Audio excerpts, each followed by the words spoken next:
Selamat datang di Beetle Channel, semoga kita bahagia. Jangan lupa subscribe, like, komen dan share agar channel ini semakin berkembang. Terima kasih. Bab 2027. Lord Alvarado merasa malu, dan dia terbatuk untuk mencoba menyembunyikan rasa malunya. Apa yang terjadi di pasar saham Amerika Serikat setelah aku pingsan? Jasper mengubah topik pembicaraan. Pangeran kecil mengingat kembali hari itu. Tidak ada yang terlalu besar. Pasar mereka tidak jatuh, tetapi kami memperoleh cukup banyak dana dari mereka. Kami sudah membuat kembali apa yang kami masukkan di awal.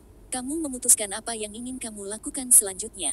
Jasper mengangguk. Sepertinya sisa dana telah ditransfer kepadanya. Dadanya terasa jauh lebih ringan saat dia melihat 4 orang lain di ruangan itu. Dia ingin hidup terus seperti ini, tetapi tidak ada janji berapa lama kedamaian santai ini akan bertahan. Oh, benar. Aku hampir lupa, Pangeran Cilik tiba-tiba berkata, ada surat dari Swallow Capital. Untuk memuji Anda, Lionel, dan saya atas kontribusi kami. Itu hanya hak untuk memuji kalian berdua. Semua ini tidak akan mungkin terjadi tanpa kalian berdua, kata Jasper sambil tersenyum. Kemuliaan ini memang milik mereka berdua. Pangeran kecil dan Lord Alvarado berbagi pandangan dan mengangguk. Kemudian mereka berlima mulai mengobrol santai. Dalam sekejap mata, 2 hari telah berlalu. Old Master Law dan beberapa petinggi pemerintahan juga datang berkunjung selama waktu ini. Para petinggi itu adalah sosok yang sangat monumental di Summerland, jadi mereka tidak tinggal terlalu lama. Setelah obrolan singkat dan pujian, mereka dengan cepat pergi. Jasper tinggal di kamar yang tenang dan melihat keluar jendela. Dia tidak bisa menahan diri untuk tidak meratap. Sudah lama sejak dia merasakan kedamaian seperti itu. Sejak pertempuran dengan Amerika Serikat dimulai, setiap hari adalah hari yang sibuk. Baru sekarang dia menyadari betapa menyenangkannya menjalani kehidupan yang tenang dan damai. Jasper awalnya ingin dipulangkan 2 hari kemudian, tetapi dia menyerah ketika Wendy sangat meminta dia tetap diterima. Setelah Jasper akhirnya dipulangkan, dia akhirnya merasa nyaman menghirup udara segar yang tidak didesinfeksi dalam-dalam. Jauh lebih nyaman di luar rumah sakit, bukan? Bersama Wendy, Henry juga datang untuk menjemput Jasper. Tentu saja, udara di luar jauh lebih baik. Jasper menikmati udara luar dengan rakus. Mau makan sesuatu dulu, atau apakah Anda ingin menunggu sampai makan malam ini? Tanya Wendy. Saat Jasper hendak menjawab, dia melihat siluet yang familiar dari sudut matanya. Pada saat yang sama, orang itu menoleh untuk melihat Jasper juga. Keduanya berbagi pandangan dan tersenyum pada saat yang sama. Jasper menjawab dengan lembut, sepertinya aku tidak akan kembali secepat ini. Wendy dan Henry mengikuti pandangan Jasper dan segera menjadi waspada ketika mereka melihat siapa itu. Soro, kenapa dia ada di sini? Mengapa dia datang ke rumah sakit Sommer? Jangan bilang dia ada di sini karena dia sakit dan rumah sakit di Amerika Serikat tidak bisa merawatnya. Seolah-olah saya akan percaya itu. Henry mengejek. Wendy tidak mengatakan apa-apa, tatapannya jatuh pada Jasper.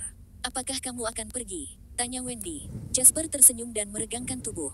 Dia sudah jauh-jauh datang ke sini. Apa yang akan dia katakan tentang keramahan keturunan Sommer jika saya menolak kunjungannya?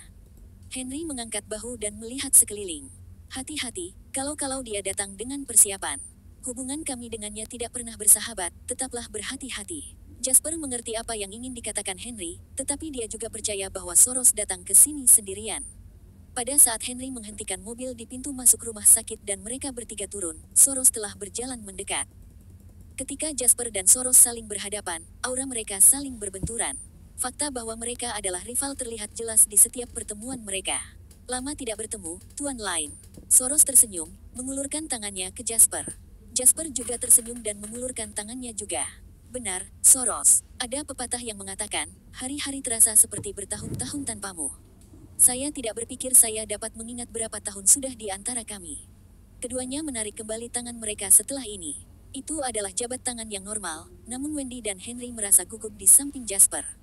Harus dipahami bahwa ketika mereka menjadi pihak yang berlawanan selama perang keuangan beberapa hari yang lalu, baik Jasper dan Soros telah menyebabkan kekacauan besar di pasar saham negara lain.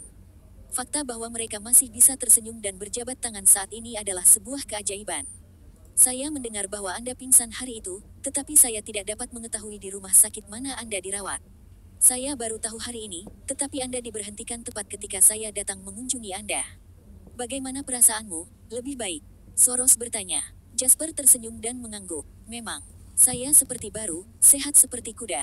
Meskipun saya akan pulih lebih cepat setelah saya bisa makan makanan enak lagi. Itu bagus, kalau begitu. Bagaimanapun, saya ingin tetap melihat bayangan Anda dalam pertempuran keuangan di masa depan. Jantung Jasper tergagap ketika mendengar pernyataan Soros, tetapi senyum di sudut bibirnya tidak goyah. Seperti yang dia duga, Soros tidak di sini hanya untuk mengunjunginya. Dia datang untuk menyatakan perang lagi. Sangat menarik, bagaimana Soros datang sejauh ini hanya untuk menyatakan perang. Tentu, kalau begitu aku akan menunggu undanganmu. Tatapan Jasper bersinar terang dan membara dengan niat bertarung. Bersambung, terima kasih telah menyaksikan dan mendukung channel ini.